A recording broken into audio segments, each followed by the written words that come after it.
This bird is running on water, not swimming. Running. It looks like a magic trick or a scene from a cartoon, but this is one of the most athletic and bizarre courtship rituals in the entire animal kingdom. This is the grebe. You've probably seen them diving in lakes and ponds, and you probably assumed they were just fancy ducks, but they aren't ducks at all.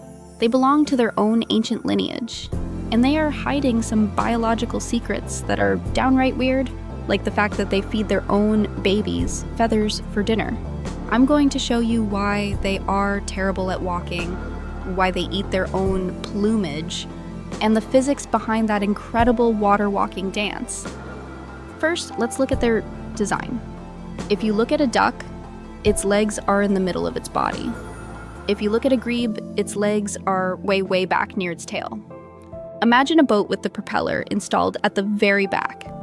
This makes the grebe an incredibly fast and powerful swimmer, capable of chasing down fish underwater like a torpedo. But there is a trade-off.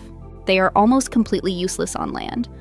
They are so top-heavy that they can barely walk without falling over. That's why you will almost never see a grebe on the shore. They live their entire lives floating. And check out their feet. Ducks have webbed feet. Grebes have lobed feet. Each toe has its own individual paddle. This gives them amazing maneuverability in the water. But being a fish eater comes with a sharp problem. Fish bones. Grebes swallow fish whole, and those tiny, needle-like bones can puncture a stomach. So, the grebe came up with a crazy solution. It eats its own feathers. If you watch a grebe preening, you will see it pull out a fluffy down feather and swallow it. They do this constantly. These feathers don't get digested.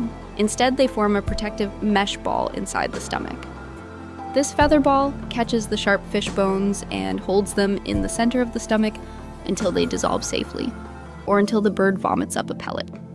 Parents will even feed feathers to their tiny chicks to get the system started.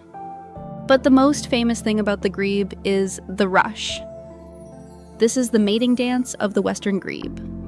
To prove they are a perfect match, a male and a female will stare at each other, and then, in perfect synchronization, they will lift their bodies vertically and sprint across the surface of the water side by side. This is pure physics in action. To stay above the water, they have to slap their feet against the surface up to 20 times per second. That is incredibly fast. They have to maintain perfect balance and speed. If one bird is too slow or loses the rhythm, they sink, and the romance is usually over. It is the ultimate trust test. Can we work together perfectly in a high-stress situation? So, the grebe is a marvel of evolution. It traded walking for swimming.